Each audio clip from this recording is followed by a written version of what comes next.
వస్తున్నారో లేదో అని. నన్ను ఒకసారి ఒక వృద్ధాశ్రమం వాళ్ళు ఆహ్వానించారు. అయ్యా, మీ ఉపన్యాసాలకి వీళ్ళందరూ వ్యాన్ వేసుకొస్తుంటారు, ఒక్కసారి మీరు మా వృద్ధాశ్రమానికి వస్తే సంతోషిస్తారన్నారు. అయ్యయ్యో, నాకు సంతోషమేనండి, వస్తానని ఏదో రోజు చూసి మొత్తం మీద వెళ్ళారు. వెడితే ఏదో ఒక్కొక్కళ్ళని చూపిస్తున్నారు, ఈవిడ ఫలానా ఆయన ఫలానా అని. అందరూ పాపం వృద్ధులు ఏదో మాట్లాడుతున్నారు, వింటున్నాను. ఒక ఆవిడ దగ్గరికి వచ్చేటప్పటికి ఆవిడ పెట్టుకుని నించునున్నారు. ఆవిడ అన్నారు, చాలా మొహమాటంగా పవిటి కప్పేసుకుని, పెద్దరికం సంప్రదాయమైన కుటుంబం.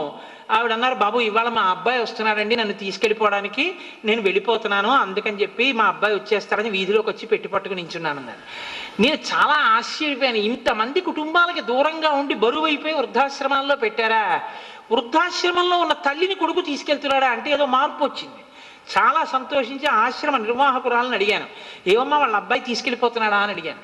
అడిగితే ఆవిడ అన్నారు, అయ్యా ఏం చెప్పమంటారు, ఈవిడికి పెళ్ళైనటువంటి 22 సంవత్సరములు పిల్లలు లేరు, ఈవిడ మొక్కని మొక్కు లేదు, ఈవిడ నోచని నోము లేదు, ఎన్ని గుళ్ళుకి వెళ్ళిందో ఎన్ని అంగ ప్రదక్షిణాలు చేసిందో, లేక లేక లేక లేక లేక లేక ఒక్క కొడుకు పుట్టాడు. ఈవిడ ప్రాణాలన్నీ ఆ కొడుకు మీదే పెట్టి పెంచుకుంది. ఈవిడ భర్త గారు శరీరాన్ని విడిచిపెట్టేశారు. విడిచిపెట్టేసిన తర్వాత ఆ కొడుకు ఒక రోజున మా దగ్గరికి తీసుకొచ్చి, ఈ వృద్ధాశ్రమంలో ఎవరినైనా చేరిస్తే ఎంత పుచ్చుకుంటారండి అని అడిగి, ఎవరో మాకు తెలుసున్నావిడ ఒక ఆవిడ ఉన్నారు, పాపం ఆవిడికి ఎవ్వరు లేరు, ఆవిడ్ని తీసుకొచ్చి ఇక్కడ పెడతాను, ఆవిడ తరపున నేను డబ్బు కడతానని ముందు రోజునే డబ్బు కట్టేసి, మర్నాడు వాళ్ళ అమ్మని కారులో తీసుకొచ్చి వాళ్ళ అమ్మనే దింపుతున్నాడని మాకు తెలియదు, ఆవిడ్ని తీసుకొచ్చి ఇక్కడ దింపి, అమ్మ నువ్వు ఆవిడ ఎన్నడూ బయటికి వచ్చిన ఆవిడ కాదు, అమ్మ నువ్వు ఇక్కడ ఉండు నేను ఇప్పుడే వస్తానని వెళ్ళిపోయాడు. ఆ వెళ్ళిపోయినవాడు ఆ ఊరి నుంచే వెళ్ళిపోయాడు. ఆ తల్లి ఇక్కడ నిలబడి ఉంటే మేము వెళ్ళి అడిగాం మీరెవరని. ఆవిడ పేరు చెప్పి, మా అబ్బాయి ఇక్కడ ఉండమన్నాడండి, వచ్చేస్తా అన్నాడు అంటే, ఆవిడ ఎక్కడికో తీసుకెడతానన్నాడు, అందుకని పట్టుకొచ్చాను, ఇక్కడ నించున్నానన్నారు అంటే, మేము అప్పుడు ఆ పేరు అవి చూసి, అమ్మా మిమ్మల్ని మీ అబ్బాయి వృద్ధాశ్రమంలో చేర్చేశాడమ్మా నిన్ననే డబ్బు కట్టి, బహుశా అది మీకు చెప్పలేక వెళ్ళిపోయి ఉంటాడు, రమ్మని మేము తీసుకొచ్చామండి. తీసుకొచ్చిన గంటకే ఆవిడికి పిచ్చి వచ్చేసింది ఆ కొడుకు కోసం. ఆ క్షణం నుంచి ఆవిడ అన్నం తింటారు, జడివాన పడుతున్నా లోపలికి వెళ్ళరు, ఇలాగే పట్టుకుని మా అబ్బాయి వచ్చేస్తాడండి నేను వెళ్ళిపోతానని ఆవిడ చేరిన 3 ఏళ్ల నుంచి ఇక్కడే పట్టు కూర్చుంటున్నారండి అన్నారు. నిజంగా మీరు నమ్మండి నమ్మపోండి, అది చూసి నేను ఎంత బాధపడ్డాను.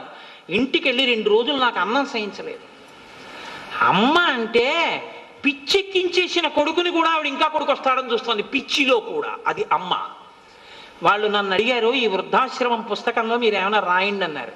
ఇటువంటి వృద్ధాశ్రమములు ఈ దేశమునందు ఎంత తొందరగా అదృశ్యమైపోతే నేను అంత సంతోషిస్తానని రాసి సంతకం పెట్టాను.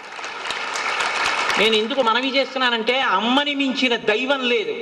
అటువంటి అమ్మని తిరస్కరించడం, అటువంటి అమ్మని అగౌరవపరచడం, అమ్మ గురించి చులకనగా మాట్లాడడం, అమ్మ అంటే హాస్యానికి సంబంధించిన వస్తువుగా చిత్రీకరించడం ఎంత దారుణమైన విషయమో మీరు ఆలోచించండి.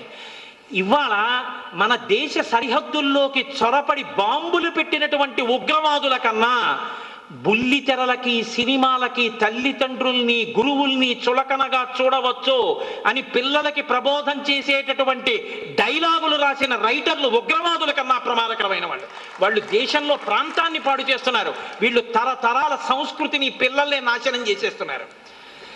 తల్లిదండ్రుల్ని గౌరవించడం తప్ప, అమ్మకి నమస్కరించడం తప్ప వేరొకటి తెలియని జాతి ఈ జాతి.